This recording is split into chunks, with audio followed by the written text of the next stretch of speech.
Beatles' catalogue escaped John Lennon's sharp criticism. From the group's early days performing conventional pop to their later studio-driven experiments, Lennon never hesitated to expose what he saw as the band's flaws, often downplaying his own celebrated work and arguing that some songs were nowhere near as good as fans believed. Despite his famously biting remarks, he did acknowledge that one particular experiment had the potential to endure for 100 years.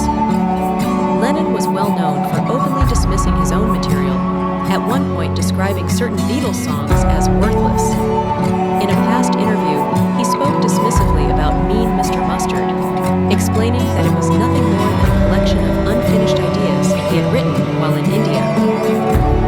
During the same 1980 interview with David Sheff, Lennon reiterated his disdain for the track, again labeling it as disposable, and explaining that its concept came from a newspaper story about an unpleasant man who hoarded 5-pound notes in a bizarre manner.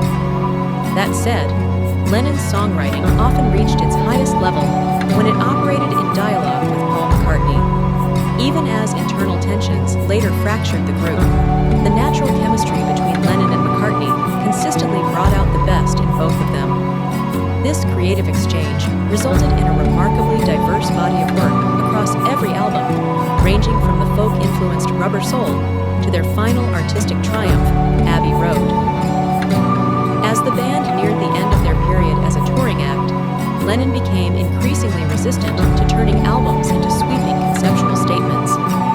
While McCartney was enthusiastic about the idea of crafting a record centered on a fictional band, Lennon remained unconvinced and believed that Sgt. Pepper's Lonely Hearts Club Band was praised far beyond what it truly deserved. At the same time, Lennon was already moving toward more unconventional songwriting territory. Although it ultimately did not appear on Sgt. Pepper, Strawberry Fields Forever emerged as one of the group's defining songs, transforming a simple folk composition into one of the earliest and most influential psychedelic recordings in popular music.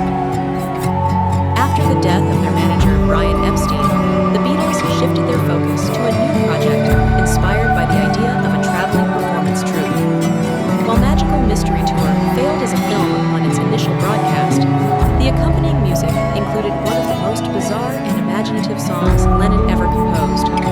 Originally conceived during an LSD experience, I Am the Walrus became one of the band's most celebrated psychedelic explorations, creating a sense of carefully orchestrated chaos whenever it was played. Lennon later admitted that the lyrics were intentionally disjointed and lacked logical continuity, yet he believed the recording itself would continue to connect with listeners long into the future. Reflecting on the song's long-term impact, Lennon suggested that I Am the Walrus could remain relevant a century after its release. He explained that Magical Mystery Tour was among his favorite Beatles albums due to its strangeness, and he viewed I Am the Walrus as a standout track because of its layered details, which he felt would keep audiences engaged even 100 years later. Although a full century has not yet passed, the song remains a striking achievement in rock music more than 50 years on. With its swirling chord progressions and innovative combination of stereo and mono-recording techniques, both the band and producer George Martin deserve recognition for pushing rock music into bold new territory. Despite being relegated to the B-side of McCartney's Hello Goodbye, I Am the Walrus stood as clear evidence that rock and roll was on the brink